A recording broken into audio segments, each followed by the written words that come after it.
자, 이제 두 번째 시간, 1일차 두 번째 시간 진행하겠습니다. 첫 번째 시간 여러분들이 계속 반복 영상을 보시고 여러분들 거로 다 만들어 놓으셨으면 좋겠습니다. 앞으로도 계속 반복적인 작업이 이루어지긴 하겠는데요. 그래도 여러분들이 확실하게 인지를 잘 하고 진행하시는 편이 좋을 것 같습니다. 자, 이제 이 작업으로 넘어가죠.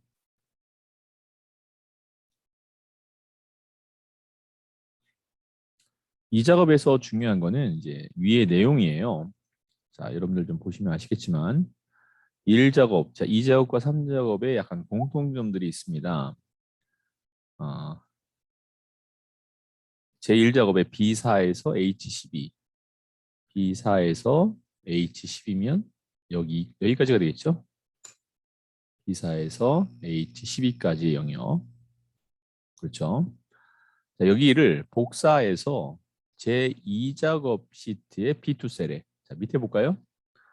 제1작업의 B4에서 H12 동일하죠? 2작업이지만 여기 이제 3번이니까 3작업이 되겠죠. B2 셀에 동일하게 모두 붙여넣기를 한 후에 다음 조건같이 작업하시오. 다음 조건같이 작업하시오라고 되어 있습니다. 2작업과 3작업에서 2작업은 무조건 다 동일하고요. 3작업이 피벗 테이블 문제가 아니라면 정렬과 부분합, 즉 3작업에서 나오는 문제는 두 종류예요. 정렬 및 부분합 아니면 피벗 테이블입니다.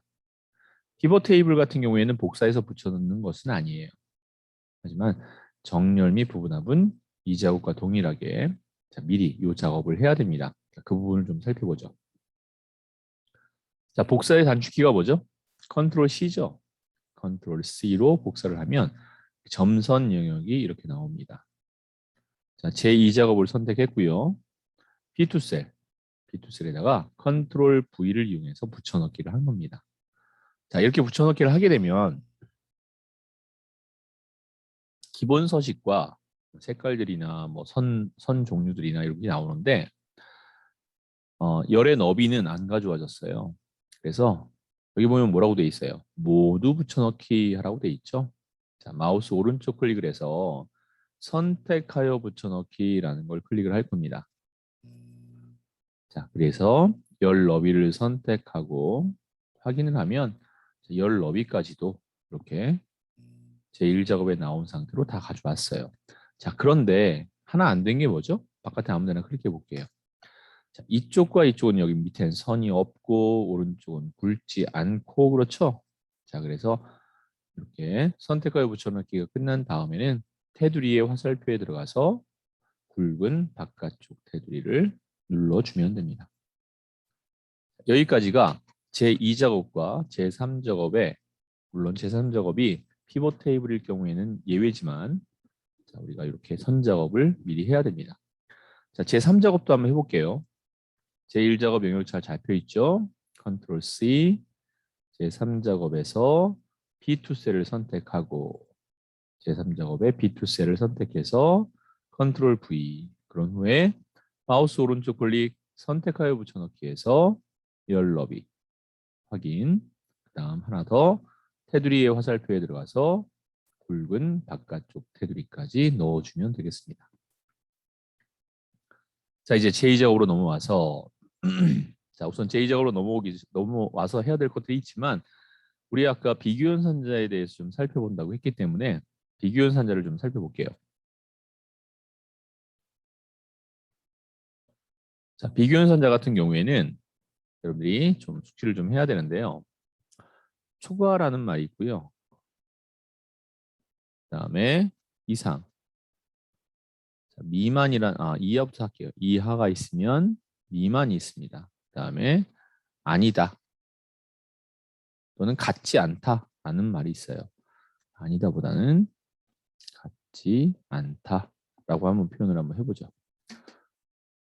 자, 초과의 경우에는 크다예요, 크다.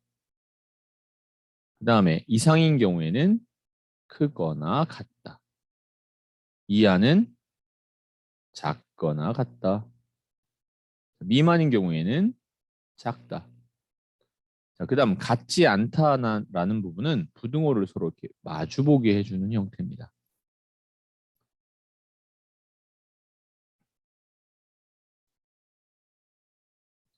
자, 초과. 예를 들어서 예를 한번 좀 들어볼까요?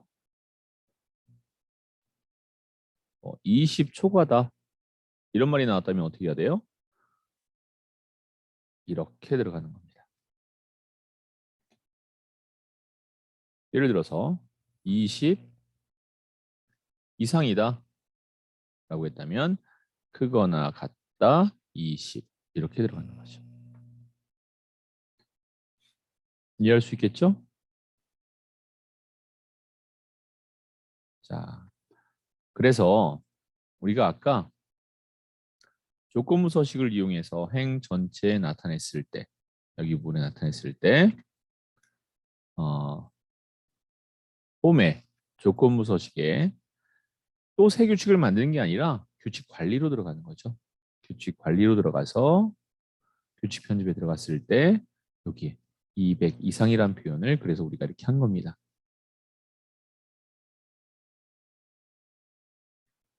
자, 이제 제2작업 진행하도록 할게요.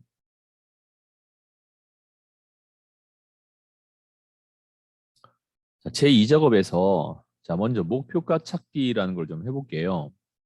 목표값 찾기에서 보면은 B11에서 G11, B11에서 G11까지를 병합하래요. 자, 병합하는 거 누르겠습니다. 화살표 들어가서 병합하고 가운데 맞춤. 자, 여기다 내용을 써주면 될 것 같아요. 김치, 반찬, 큰 따옴표는 안 해도 됩니다. 판매, 수량, 평균 이런 거 썼고요. 자, 답이 나올 곳이 어디죠? H11셀에 D 에버러지라는 내용을 만들어 놓으라고 돼 있죠. 자, 그러면 여기에 함수가 들어가는데 자, 얘를 만약에 여러분들이 출력을 한다고 한번 해볼게요. 파일에 들어가서 인쇄에 들어가 보겠습니다. 그 다음에 인쇄 부분을 한번 뭐 살펴보는 거죠, 뭐. 여기 보세요. 이미 인쇄 미리 보기가 현재 나와 있는 상태인데 자, 보시면 아시겠지만 어때요? 선이 없죠. 자, 이렇게 나오면 안 된다는 거예요. 그래서 여기 또한 마찬가지로 클릭 드래그 한 다음에 모든 테두리 한번 눌러주고요. 그 다음 굵은 상자 테두리를 눌러서 테두리 부분이 나올 수 있도록 만들어 줘야 된다는 겁니다. 자, 이제 답이 나올 셀을 선택했고요. 모든 수식은 수식 입력줄에 나타내주면 돼요. 답이 나올 셀을 선택했으면 수식 입력줄에 클릭을 했고요. 그 다음에 수식을 넣어주면 되는데 한번 조건을 볼까요?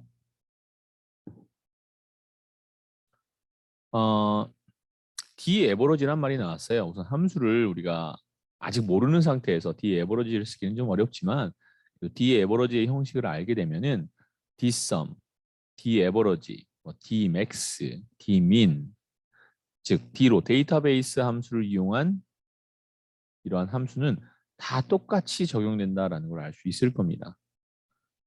에버러지 앞에 D자가 붙은 거예요. 데이터베이스 함수다라는 얘기죠. 자, 우선은 내용을 좀 살펴볼게요. 단초건은 입력 데이터를 이용하시오라고 되어 있습니다. 자, 보겠습니다. 김치 반찬의 판매 수량 평균을 구하라고 했죠. 자, 여기 답을 쓸게요. 수식 입력줄에 답이 나올 셀을 선택했고 수식 입력줄에 클릭을 했어요. 수식 앞에는 항상 는이 붙는다고 했고요. 한형 바꿔서 자, DA라고 써버리면 D 에버러지 나오죠? 자, 이렇게 함수를 쓰게 되면 풀네임을 다 쓰지 않아도 이렇게 시작하는 글자만 가지고서도 리스트를 구할 수 있습니다. D 에버러지를 더블 클릭하면 함수, 즉 글자 함수의 괄호가 열리는 형태까지 나타납니다. 데이터베이스 함수의 경우의 특징은 첫 번째 인수가 무조건 데이터베이스예요. 자, 데이터베이스의 영역은 어떻게 잡냐면 B2부터 H10까지입니다. 합쳐진 부분은 잡지 않습니다. 데이터베이스 함수에서 합쳐진 부분은 잡지 않습니다. 자, 또 하나. 이 안에 데이터베이스에 보면 하나, 둘, 셋. 즉, 인수들이 총 3개가 들어있죠. 데이터베이스 함수는 예외 없이 인수가 3개로 이루어져 있어요. 인수와 인수 사이에는 쉼표를 찍게 되어 있습니다. 쉼표. 그럼 다음 인수가 활성화되죠? 첫 번째 인수와 두 번째 인수. 자, 필드라고 되어 있습니다. 판매 수량의 평균 구하는 거죠. 판매 수량의 필드 제목을 선택한 겁니다. 필드라고 돼 있잖아요. 얘네들이 다 필드 제목이에요. 그래서 첫 번째 인수 데이터베이스니까 필드 제목을 포함한 모든 데이터를 잡았고요. 그 다음에 두 번째 인수 필드라고 돼 있으니까 내가 구하고자 하는 건 판매 수량의 평균이라 판매 수량의 필드 제목을 잡았습니다. 두 번째 인수가 끝났으니까 이제 세 번째 인수 해야겠죠. 크리테리아란 말 자체가 조건이란 말이에요. 자, 쉼표를 누르면 이제 세 번째 인수가 활성화됩니다. 조건은 뭐죠? 김치 반찬이죠. 자, 특징을 하나 좀 살펴볼게요. 데이터베이스 함수의 3개의 인수에는 전부 다 필드 제목이 들어갑니다. 무슨 말이냐면 데이터베이스 했을 때 필드 제목을 포함해서 데이터까지 다 잡았죠. 두 번째 필드라고 돼 있으니까 필드 제목 잡았죠. 세 번째 조건 또한 필드 제목을 포함해서 조건을 잡는 겁니다. 즉 김치 반찬이니까 분류가 김치 반찬인 걸 잡아준다 라는 겁니다. 자, 괄호 닫으시면 됩니다. 자, 괄호 닫을 때 잠깐 봤나요?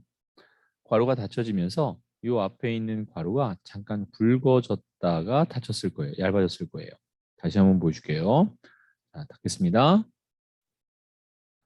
너무 순간적으로 일어나서 잘 볼 수 있을지 모르겠는데 잠깐 굵어졌다가 얇아지죠.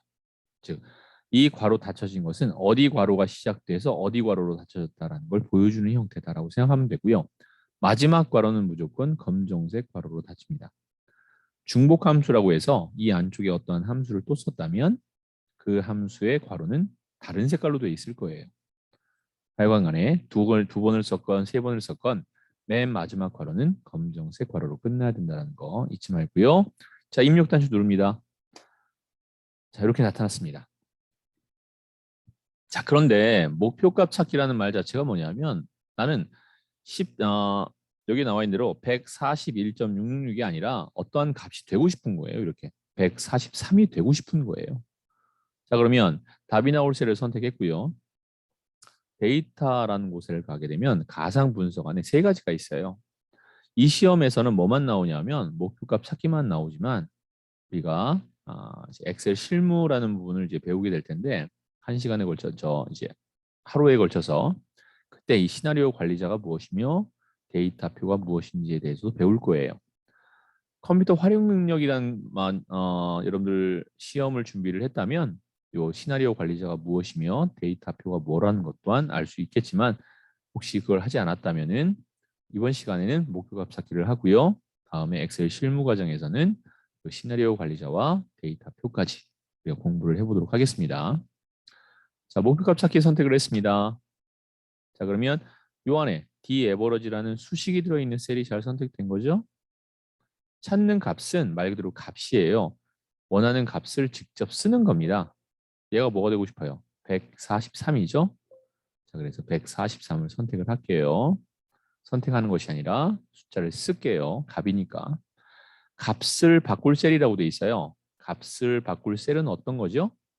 내용을 보면은 143이 되려면 총각 김치의 판매 수량은 얼마가 돼야 되느냐? 자, 총각 김치 볼게요. 총각 김치의 판매 수량 116이네요. 자, 요 셀을 선택했습니다. 됐죠? 그러면 141이 143이 된다는 소리는 어떻다는 소리예요? 숫자가 증가했으니까 그 판매 수량이 116개에서 더 늘어난다는 얘기가 되겠죠. 자, 확인 한번 해볼게요. 그랬더니 120개로 바뀌면서 내가 목표했던 143이라는 숫자가 됐네요. 취소를 눌러버리면 원상태로 돌아가 버리기 때문에 확인을 눌러서 확정을 시켜주면 되겠습니다. 자, 얘가 바로 목표값 찾기입니다. 141점 얼마 나왔던 것을 143이라는 목표값을 잡아서 이 143이 되려면 그 어떤 또 다른 숫자가 얼마가 돼야 되느냐를 나타내주는 함수다라고 보면 될 것 같아요.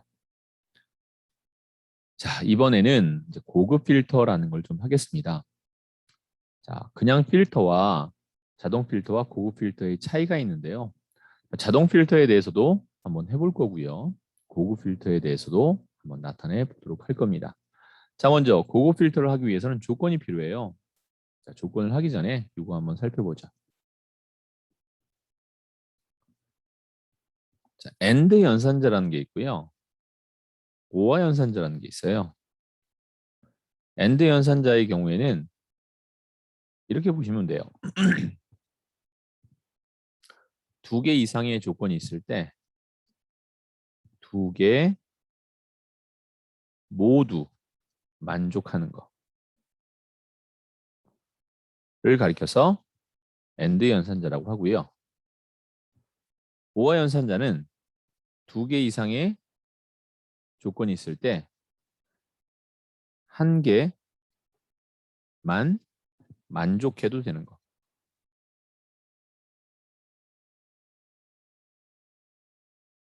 이렇게 보시면 됩니다. 뭐 둘 다 만족해도 되고요. 한 개만 만족해도 되는 거. 이걸 가리켜 OR 연산자라고 합니다. 자, 그러면 AND 연산자 같은 경우에는 같은 줄에 나타납니다. 같은 줄. 그리고 OR 연산자 같은 경우에는 다른 줄에 나타나야 됩니다.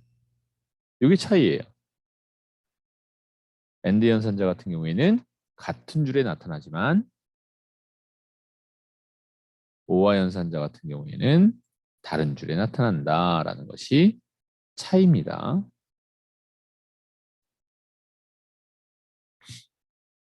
자, 그럼 조금 더 볼까요? 그럼 얘는 어떤 걸까요? 어떤 형태가 나타나는 게 있냐면 무엇 무엇 이고 무엇 무엇 이건 이면서라는 말이 나오고요. 그다음에 오하연산자 같은 경우에는 무엇 무엇 이거나 무엇 무엇 또는 이란 말이 나온다면 오하연산자구나 다른 줄에 나타내야 되는 거구나 라고 여러분들이 보면 될 것 같아요. 자, 이제 이게 무슨 말인지 한번 적용을 한번 해보겠습니다. 자, 먼저 반찬 코드가 2로 시작하거나 마진율이 35 이상인. 먼저 반찬 코드가 뭐 2로 시작하든 A로 시작하든 반찬 코드가 하나 있고요. 그 다음에 마진율이 35든 36이든 37이든 마진율이 하나 있어요. 자, 그러니까 반찬 코드와 컨트롤 눌러서 마진율 두 개의 필드 제목을 복사해서 조건 범위는 B14죠. B14에 붙여넣기를 하는 겁니다. 그러면 이 두 개가 떨어져 있다 하더라도 붙여넣을 때 같이 들어오게 돼 있어요. 자, 반찬 코드가 2로 시작한다. 이제 와일드 키라는 걸 좀 알아야 되는데요. 뭔가를 검색할 때 쓰는 겁니다. 첫 번째, 별이 있어요. 별은 어느 때 쓰냐면 어, 시작 문자 또는 끝 문자 뭐 이런 곳에 사용된다라고 보면 됩니다. 또는 포함되는. 자, 그다음에 또 하나가 이제 물음표인데요. 물음표는 한 개의 물음표 한 개의 한 글자를 표현합니다. 개당 한 글자라고 보면 돼요. 예를 들어서 가족이란 말이 나오는데 그 가족이란 말이 가족이 들어가는 네 글자를 찾아라 라고 했다면 어떻게 될까요? 가족이 들어가는 네 글자. 그러면 가족 이 앞에 나오든 뒤에 나오든 예를 들어 앞에 나온다 라고 한다면 네 글자니까 물음표를 두 번 넣으면 되는 거죠. 가족이 들어가는 네 글자. 가족으로 시작하는 네 글자. 그렇죠? 가족으로 끝나는 네 글자는 어떻게 표현하면 돼요? 가족. 이렇게 하면 되겠죠? 자, 그 다음에 이제 이것도 볼게요. 시작 문자, 끝 문자라고 되어 있는데 얘도 동일해요. 얘도 이렇게 보면 됩니다. 어, 시작 문자가 가족이다. 가족으로 시작하는 문자를 찾아라. 그게 몇 글자이든 관계없다라는 겁니다. 그리고 가족으로 끝나는 거. 그랬다면 몇 글자이든 관계없으니까 별, 가족이 되는 거죠. 예를 들어서 가족을 포함해라 라고 되어 있다면 별, 가족, 별 이렇게 나타내주면 되는 거죠.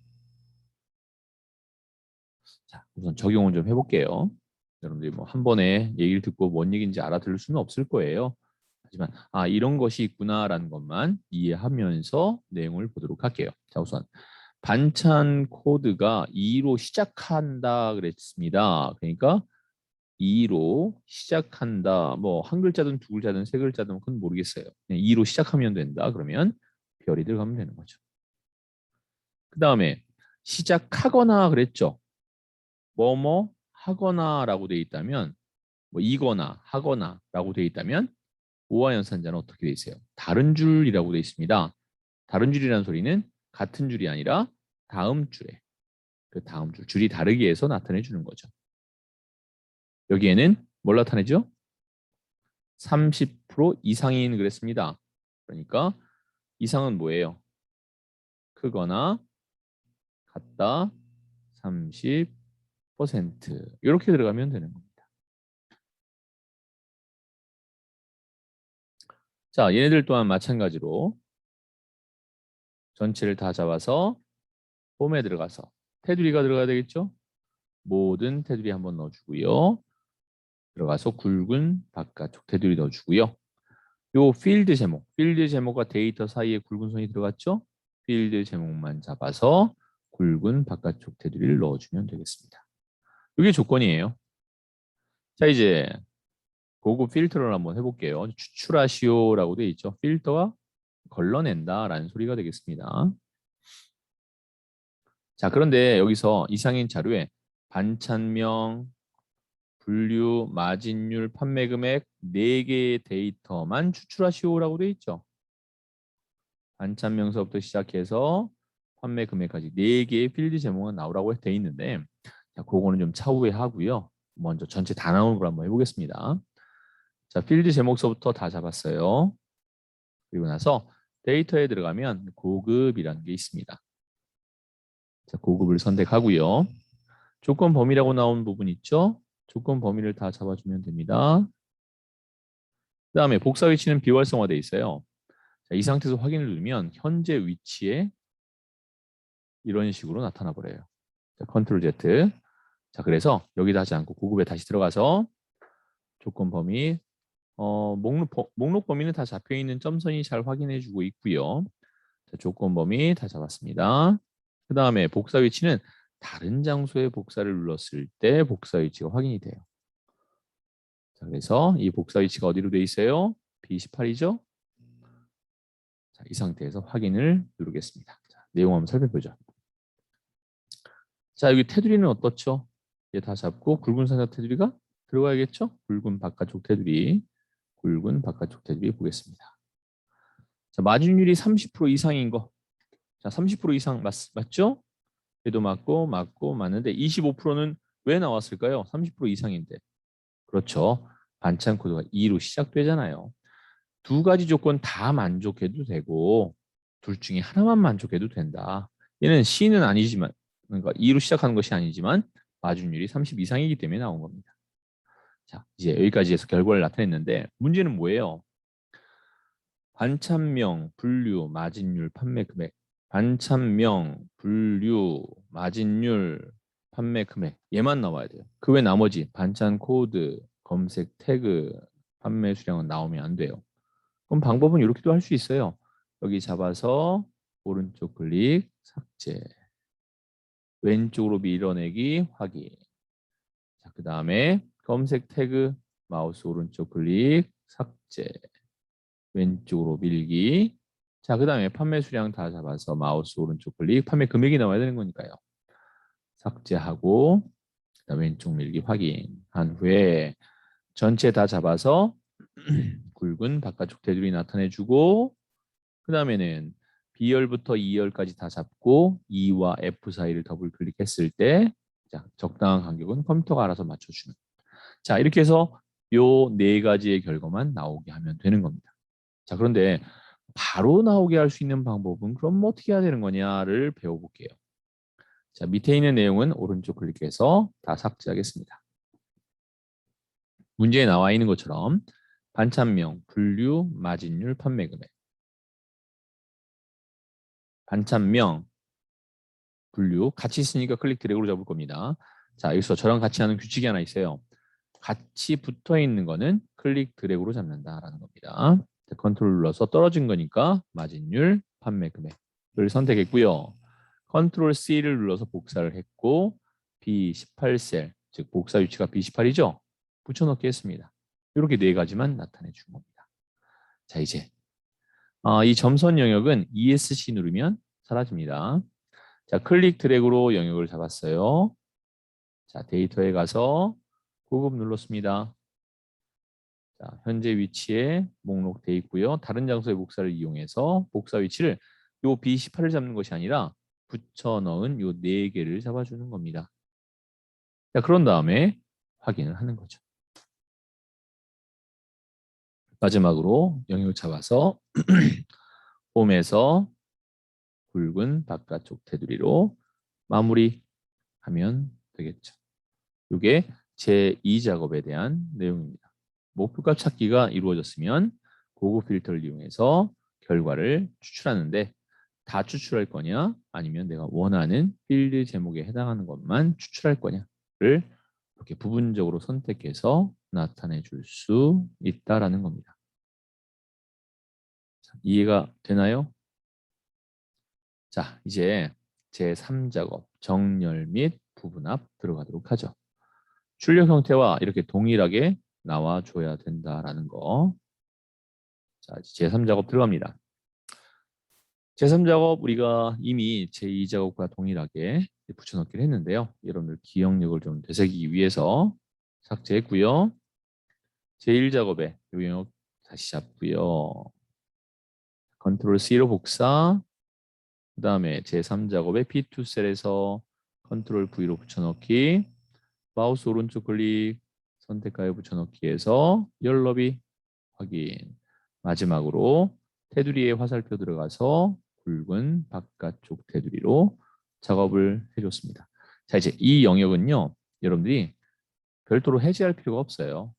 영역 잘 잡은 다음에 이것도 여러분들한테 좀 설명을 좀 하고 넘어갈게요. 엑셀 실무 과정을 우리가 또 할 때 조금 더 수월하게 하기 위해서 만약에 이런 위에 뭐 단위, 뭐 원 이런 말 적혀 있는 거 혹시 봤을 거예요. 단위, 원 이런 말 적혀 있는 거 아마 여러분들 뭐 데이터들 보면 뭐 있는 것들이 많이 있으니까요. 이럴 경우에는 클릭을 하고 부분합에 들어가면 안 돼요. 이게 정렬이나 부분합 들어가면 안 됩니다. 이게 무슨 말이냐면 자, 이렇게 내가 원하는 건 여기까지만인데 이 위에 연결된 글씨가 있죠. 자, 아무데나 클릭한 상태에서 데이터에 들어가서 정렬을 딱 누르잖아요. 그럼 어떻게 됐어요? 어디까지 잡혀요? 내가 원치 않는 부분까지 잡혀버리는 게 여기까지 잡혀버릴 수가 있어요. 예를 들어서 뭐 데이터에 개요에 들어가서 부분합을 한다라고 했을 때 지금 뭐 여기가 잘 잡히네요. 자, 연결되어 있는 부분이 있으면 얘까지 포함돼서 이렇게 잡아버리는 형태를 갖습니다. 그렇기 때문에 가능하다면 없다면 관계없지만 이런 것이 연결되어 있다면 내가 원하는 영역만 딱 잡아서 정확하게 잡아서 하는 것이 좋겠다라는 걸 말씀드리고 싶고요. 또 하나 우리가 정렬을 할 건데 자, 제 타이틀이 뭐예요? 정렬 및 부분합이죠. 부분합을 한 다음에 정렬하는 것이 아니라 정렬이 먼저 선행된 후에 부분합을 해야 된다라는 겁니다. 자, 우선 먼저 부분합 볼 때 어때요? 출력 형태처럼 정렬을 하고 나서 부분합을 하고 돼 있죠? 정렬을 한번 해볼 건데요. 뭐별로 정렬됐는지 이걸 보고 여러분들이 알아야 돼요. 이거 보고 뭐별로 정렬됐나요? 라고 했을 때 여러분들 뭐라고 할 거예요? 필드 제목 중에서 하나를 선택할 건데 자, 여러분들 선택하는 방법은 밑에 굵은 글씨로 되어 있는 전체, 평균, 전체 개수 이런 말 나오는 게 있어요. 얘네들 맨 위에 있는 필드 제목으로 정렬하는 겁니다. 정렬할 때 이응, 미음, 기역이죠. 가나다 순으로 따졌을 때요. 그러면 기역, 니은, 디귿, 리을이 오름차순인데 지금은 그 역순이죠. 그럼 이건 내림차순이란 얘기예요. 만약에 김치 반찬이 맨 위에 있고 밑반찬, 그 다음에 아이 반찬이 맨 밑에 있다면 이거는 오름차순일 텐데 그 거꾸로니까 내림차순이다 라고 여러분들이 이해하면 됩니다. 자, 영역 잘 잡힌 상태에서 정렬 들어갔습니다. 자, 정렬을 딱 들어가서 여러분들이 잠깐 여러분들이 생각하는 것과 어떤 건지 좀 볼게요. 분명히 B2부터 잡았죠. 근데 얘는 어때요? B2는 영역에 들어와 있지 않죠? 제가 취소해 볼게요. 이젠 영역이 또 들어갔네요. 다시 한번 정렬 들어갔습니다. 자, 이때 내 데이터의 머리글 표시라는 게 있죠. 그럼 어떻게 된 거예요? 요 위에 있는 필드 제목들이 다 머리글이라는 소리예요. 정렬 기준을 누르면 머리글들이 필드 제목들이 다 나오죠. 만약에 내 데이터의 머리글 표시가 체크 해제된다면 영역은 맞지만 정렬 기준은 B열, C열, D열 이렇게 열로 나옵니다. 그래서 요 내 데이터의 머리글 표시라는 것 자체가 꼭 체크돼 있어야 내가 원하는 분류별로 정렬 기준을 분류로 만들 수 있다라는 거죠. 그리고 오름차순이 아니라 아까 뭐라고 했죠? 내림차순이라고 했죠? 내림차순. 자, 요 맨 밑에 있는 사용자 지정 목록은 이건 이제 실무에 엑셀 실무에서 다시 한번 더 다뤄보도록 하겠습니다. 이건 뭔지 잠깐 보여만 드리면 클릭하면 이렇게 가나다 순이 아닌 것들이 있잖아요. 패턴이 이런 것들을 나타내 줄 때 쓰는 거예요. 자, 이 상태에서 확인을 하겠습니다. 그럼 어떻게 돼요? 아이 반찬이 맨 위로 올라갔고 밑반찬, 그 다음에 김치 반찬이 나왔네요. 그렇죠? 자, 정렬이 끝났다면 이제 뭐 해야 돼요? 이제 부분합을 하면 됩니다. 부분합은 데이터에 개요에 들어가서 부분합을 할 건데요. 이 부분합의 대화 상자에서 맨 위에 있는 그룹할 항목, 이 그룹할 항목은 정렬을 했던 필드 제목이 들어가야 됩니다. 우리가 뭐별로 정렬했어요? 분류별로 정렬했죠. 그러면 그룹할 항목 또한 분류가 돼야 된다라는 거예요. 규칙이에요, 규칙. 꼭 지켜야 할 규칙입니다. 자, 이제 하나하나 살펴볼게요. 정렬 끝났고요. 반찬명의 개수와 그랬으니까 이 부분합 계산 항목 중에서 뭐 한 가지는 선택이 돼 있어요. 그래서 잘못 선택됐다면 체크 해제하고요. 지금은 어떤 거죠? 문제 보세요. 반찬명의 개수죠. 그러니까 반찬명이 체크되어 있어야 되고요. 함수는요. 합계가 아니라 개수가 돼야 된다. 자, 여기에 총 8개, 즉 10개가 들어있는데요. 한번 살펴볼게요. 합계, 개수, 평균, 최대값, 최소값, 그다음에 개수는 이제 숫자 개수, 일반 개수가 있어요. 그다음에 표준 편차, 그다음에 일반 편차가 있어요. 분산, 표준 분산이 있어요. 그래서 총 8가지인 겁니다. 자, 그래서 개수에서는 그냥 개수와 숫자 개수를 그냥 개수라고 나타내 준 거고요. 그다음에 표준 편차와 편차는 그냥 편차로, 분산과 표준 분산을 그냥 분산으로 해서 총 8개가 나와 있습니다. 그래서 여러분들이 이런 것들이 있구나라는 거 참고로 함수가 있구나 알아놓고요. 지금은 개수죠. 개수만 선택하면 됩니다. 자, 이제 밑에 보면 새로운 값으로 대치. 우리가 뭔가 새로운 값으로 할 만한 게 하나도 한 게 없어요. 그러니까 이거는 처음에는 체크돼 있든 체크돼 있지 않든 관계없습니다. 그리고 데이터의 아래 요약의 표시라고 되어 있는데요. 자, 이것처럼 데이터들의 아래쪽에 이렇게 평균과 개수가 나온다면 얘를 만약에 체크 해제한다면 체크 해제하고 확인 눌러볼게요. 위에 나온다는 얘기입니다. 위에. 얘네들의 위에. 다시 개요의 부분합에 가서 자, 모두 제거할 겁니다. 자, 그런 후에 다시 정렬까지 되어 있는 상태예요. 개요의 부분합 들어가서 첫 번째 반찬명의 개수 맞죠? 자, 이건 아래에 나타나 줘야 되는 거고요. 페이지 나누기는 여러분들이 출력할 때 페이지를 나누어서 출력하기 위해서 사용하는 거니까 이건 체크하지 않겠습니다. 원래 처음부터 체크되어 있지는 않아요. 자, 확인하죠. 자, 하나 나왔어요. 자, 두 번째 갑니다. 개요의 부분합에 들어가서 두 번째는요. 판매 수량의 평균이죠. 그러면 반찬명은 아니고 판매 수량을 선택하고 개수가 아니라 평균으로 함수를 바꿔줬어요. 자, 이때 중요합니다. 두 번째 할 때 여러분들이 그냥 확인을 눌러버리면 아까 했던 개수는 사라집니다. 왜요? 새로운 값으로 대처가 됐기 때문에. 그래서 두 번째 함수를 할 때에는 추가적으로 할 때에는 이 새로운 값으로 대치를 꼭 해제하고 나서 확인을 합니다. 그럼 평균은 어디 나오느냐? 개수 위에 나오게 돼 있어요. 개수 위에 나오게 되어 있습니다. 자, 열의 너비가 너무 좁죠. 자, D와 E 사이를 더블 클릭해서 적당하게 넓혀줬고요. 자, 또 하나 왼쪽에 이걸 가리켜서 윤곽이라고 그래요. 이 윤곽은 지워줄 겁니다. 윤곽을 지우기 위해서 여기 보면 그룹 해제라는 거 있죠. 화살표 들어가서 여기 개요 지우기. 자, 이게 2013 버전까지만 해도 이건 윤곽 지우기였어요.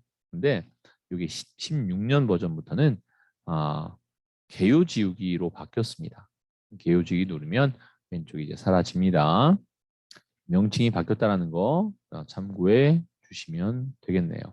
이렇게 해서 결과가 나온 것과 왼쪽과 얘가 틀린 부분이 있지 않나를 잘 살펴서 문제가 없다면 잘 하신 겁니다.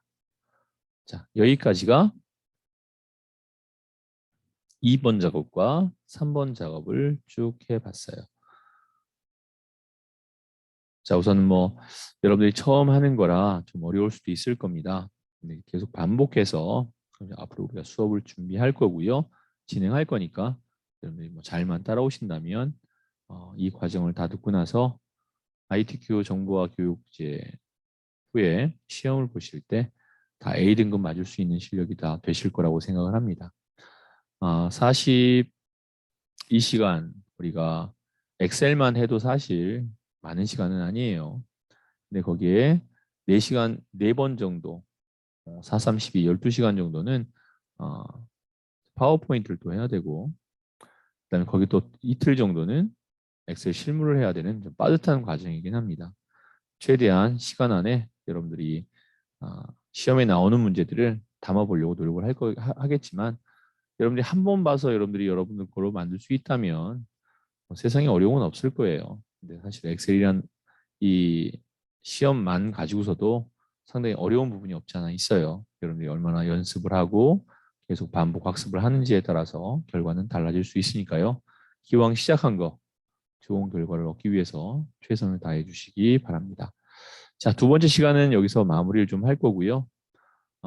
잠시 후에 세 번째 시간에는 차트 그리고 함수 부분을 살짝 다뤄보도록 할게요.